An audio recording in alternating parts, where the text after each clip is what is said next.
Welcome back to the deep dive. So today we're tackling what I think is a pretty universal pain point. Oh, definitely. That moment a tiny stone just hits your windshield and suddenly you've got this spider web of stress. It's that instant sinking feeling, you know? You Yeah. know you have to get it replaced, but then the quotes you get can be just Yeah. all over the map. Yeah. One shop quotes you like $300, and the next one quotes $800. Exactly. And our mission today is to cut through all that complexity. We want to give you the definitive guide to the actual cost of replacing a windshield. Hmm. We're diving into sources that detail everything from, the specialized glass technology to insurance caveats and this massive hidden mandatory fee that affects almost every modern car. We're basically giving you the shortcut, Yeah. the information you need right in that moment the rock hits. So let's just establish a baseline first. Okay. For a pretty standard vehicle, let's say made in the last decade, we've got a ton of complex tech built in. Our sources suggest the cost usually lands somewhere between $200 and $500. See, that sounds reasonable, Yeah. but that number feels a little deceiving because we know for a fact people are getting quotes that double, sometimes triple that. I mean, I'm skeptical that a piece of glass can cost more than, say, a high-end dishwasher. And you should be skeptical. But those high figures, they're very real. And they're driven almost entirely by how sophisticated cars have become. Right. For luxury vehicles, high-end SUVs, or, EVs that are just packed with sensors, that price easily jumps to $1,000, sometimes higher. What you're paying for isn't just glass anymore. It's part of the vehicle's central nervous system. Okay, let's unpack that. If the glass is basically the same size, what is driving that huge price difference? We really need to look at three primary factors. Yeah. The first one is pretty The straightforward. car itself, right. The make and model. Exactly. The vehicle tier and the base materials. So if you drive an older economy sedan, a basic Honda Civic, a Toyota Corolla, that replacement glass is basically a commodity material. It's everywhere. Easy to find. Widely manufactured, standardized, and cheap to source. But the second you move into, say, a newer European luxury sedan, Oh, yeah. A BMW, a Mercedes, an Audi. the game changes completely. Mm. The glass is often chemically treated for strength. It's designed for acoustic dampening to make the cabin quieter. Yeah. It might even have multiple laminations. And that level of engineering means you need a very specific type of glass. You need what's called OEM glass, original equipment manufacturer, and that alone significantly raises the material cost. Okay, so that's factor one. What's the second factor? This is where it gets really interesting, especially for you, the learner. It's the specialized technology that is integrated directly into the glass. It's not just a clear barrier anymore. Not at all. Think about rain sensors that turn your wipers on automatically, or the little heating elements that defrost the glass so quickly. Those require dedicated cutouts, conductive elements baked right into the glass. And specific compatibility, I assume. Absolutely. But the feature that truly spikes the cost is the heads-up display, the HUD. Yeah. The HUD, yeah. The thing that projects your speed and navigation right onto the windshield so you don't have to look down. Huge convenience factor. How does that make the glass more expensive? It requires a completely different manufacturing process. Oh. See, standard glass, if you shine light through it at a shallow angle, it creates a double image, a ghosting effect. Huh. A HUD-equipped windshield have to have a very precise, highly specialized lamination layer sandwiched inside the glass to prevent that. If your replacement glass doesn't have that specific anti-ghosting lamination, the HUD just compared, it won't work correctly. And that makes it significantly more expensive. That's a fantastic technical detail. We're really moving from what used to be a simple mechanical repair to what is now a highly specific electronic component replacement. Precisely. And then the third factor is logistical. Yep. Location and labor. Right. While supply chains have more or less normalized, pricing still fluctuates based on regional labor rates and the cost of the specialized equipment a shop needs. I remember our sources mentioning Portland, Oregon as a specific market. What does a detail like that tell us about the bigger picture?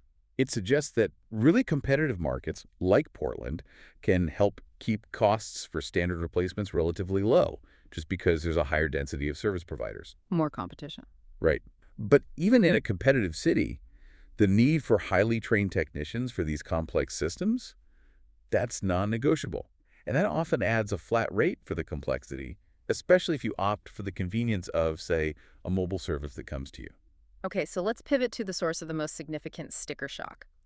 This is what you call the non-negotiable safety surcharge, the thing that turns a maybe cheap replacement into a major bill. We're talking about ADAs. Yes. This is it. This is the aha moment that changes how you have to view windshield replacement forever. ADAS stands for Advanced Driver Assistance Systems. These are all the computer-driven safety features we rely on now. Exactly. Your lane keeping assistance, automatic emergency braking, adaptive cruise control, even traffic sign recognition. And these systems are all increasingly dependent on optical cameras, sometimes multiple cameras, that are mounted right behind the rear view mirror. They're glued directly to the windshield. Correct. So when that windshield is physically replaced, the precise mounting point of that camera gets disturbed, even if it's just by a fraction of a millimeter. And because those cameras are mapping the world to make split-second decisions, like, is that a pedestrian or a traffic cone? They must be recalibrated after the replacement. There's no getting around it. I understand why it's necessary, but why does this calibration add, what, $150 to $400 to the bill? Is it just like a software update? It is so much more complex than that, and this is where that deep dive knowledge really comes in.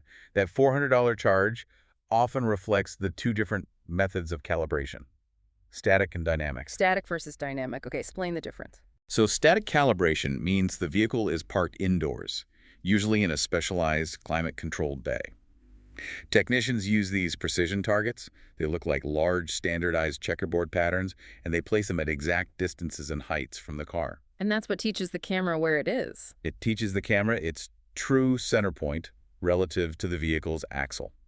It is slow, meticulous work that requires expensive, proprietary tools. So the price isn't just labor time, it's the specialized environment and all that equipment. Exactly. And then dynamic calibration can be even more complex. How so?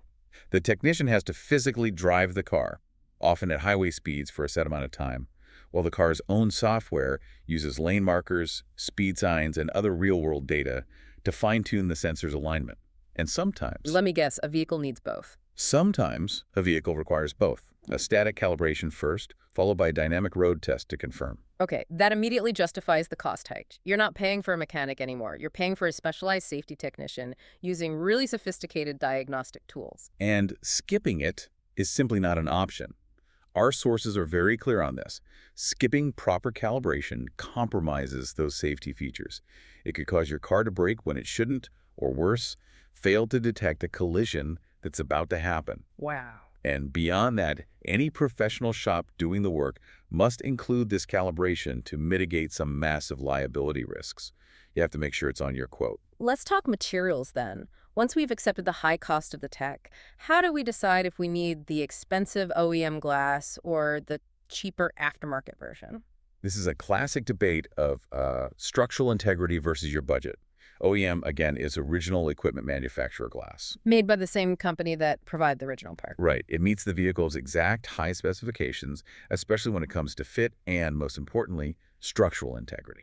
And why is the structural integrity of a windshield so crucial? I mean, a lot of people just think it keeps the rain out, right? Yeah, it's one of the most critical structural misconceptions about cars. The modern windshield is an integral part of your vehicle's safety cage. Really? How? In a front-end crash, it helps prevent the roof from crushing down on you. And even more importantly, in a rollover accident, the windshield provides up to 45% of the vehicle's structural strength. If it's improperly installed or the materials are weak, the entire roof's integrity is compromised. So OEM glass guarantees that high level of crash safety performance. Yes. Now, aftermarket glass, on the other hand, is made by third-party companies. It is required to meet minimum federal safety standards, and it's almost always less expensive. But the quality can be a bit of a gamble. It can vary. While some reputable aftermarket companies make excellent glass, you might lose some of those acoustic dampening properties, or the fit around the body moldings might not be as precise. So who is aftermarket glass okay for? If you're driving an older car, or maybe an economy model that doesn't have any of those ADAs or HUD systems, a good aftermarket option is often a perfectly sound value proposition. But for newer cars? Our sources strongly recommend OEM glass for newer vehicles, luxury models, and any car that's still under a manufacturer's warranty. It's really just to ensure that structural performance and system compatibility. Okay, let's move to the money side of things. Insurance. Most people just assume their comprehensive coverage will handle a glass replacement. Is that accurate? It is. Generally accurate, yes. Comprehensive coverage is designed for damage that's not related to a collision, Hmm. and that almost always includes glass replacement, so it does significantly reduce your financial exposure. But what about the deductible? Am I always going to have to pay my, say, $500 deductible for a $700 job? That is the key question. Yeah. And you will usually have to pay your deductible for a full replacement, unless you happen to live in one of the very few states that mandates zero deductible glass coverage. Ah, What's important to clarify is the difference between a repair and a replacement. Many insurance policies will waive the deductible entirely for a small chip repair. because it saves them money in the long run. Exactly. It saves them the cost of a full replacement down the line. But a full replacement, that typically triggers the deductible. What's really fascinating here is the concern people have about even using their insurance at all. People worry that claiming a windshield replacement will make their premiums jump. And thankfully, that worry is largely unfounded. A glass replacement is classified as a comprehensive claim, which means it's considered an act of God or nature, not an at-fault accident. So one claim won't hurt you. Generally, a single comprehensive claim won't affect your premium rates. Now, if you file, multiple comprehensive claims in a very short period, say 3 in 1 year, the insurer might flag you as being higher risk, and that could impact your future rates. Yeah. But one is usually fine. Good to know. Okay, let's talk about the physical process. We've approved the quote. We've chosen the glass. How long is our vehicle actually out of commission? The standard physical installation itself is actually relatively quick. A professional shop should be able to get the old glass out, clean the frame, and install the new one with that critical urethane adhesive in about 60 to 90 minutes. But the clock doesn't stop then. The waiting period after that is probably the most crucial part of the whole process, isn't it? Absolutely crucial. This is the curing time. That special urethane adhesive needs time to properly bond and harden. The manufacturer guidelines typically require 1 to 2 hours, sometimes more, depending on the temperature and humidity, before that vehicle is safe to drive. And why is rushing that curing time so dangerous? I mean, it's just sticky glue. Because, like we just discussed, the windshield is a structural component. If you drive the car before that urethane is fully cured, a sudden bump or even hitting a pothole can shift the glass and break that bond. And if the bond fails? The integrity of your roof is compromised in a crash. And the critical path for your airbags, which often use the windshield as a brace when they deploy, is destroyed. Professional service includes this mandatory waiting period. It's not optional. And if you have that 80 calibration requirement, You need to add significant time, the total service accounting for the specialized setup, the static calibration, and then the curing will extend to 2 to 3 hours total. You should really plan for your car to be out of commission for half a working day if ADS is involved. okay, let's wrap this up with some really actionable advice for the listener on how to navigate these quotes and choose a good provider. Right. Tip 1 is what I'd call, quote, shopping versus value shopping. Yes, get multiple quotes, but do not automatically just pick the lowest price. Because a lower price could mean they're using cheaper aftermarket glass. Or worse, they're skipping the required 80s calibration altogether. You have to vet the company's reputation, their warranty offerings, and the quality of the materials they guarantee they're going to use. Don't compromise safety to save $50. Never. And tip 2 is about leveraging timing and bundling. Businesses often have slower periods, especially seasonally, so you can look for promotions or discounts then. Right. Also, if you need, say, a side window fixed or some other cosmetic glass repair, ask about bundling the windshield replacement for a package discount. So, connecting this all back to the bigger picture, the cost of a windshield replacement is really a proxy for the complexity of modern automotive safety systems. Paying more upfront is actually ensuring the function of systems designed to save your life. Absolutely. The companies that commit to using OEM or high-quality aftermarket glass, professional installation standards, and mandatory ADAS calibration, they are providing long-term structural integrity and really peace of mind. So to kind of wrap this all up, we've established that the old $200 to $500 base cost is pretty much obsolete for most newer cars. It really is. The true cost, it all hinges on that integrated technology, the HUDs, the heated elements, and then most critically, that mandatory ADAS calibration. Which tax on that non-negotiable $150 to $400 for highly technical labor. Right. So our final takeaway for you is this. When you call for a quote, don't just ask how much for a windshield.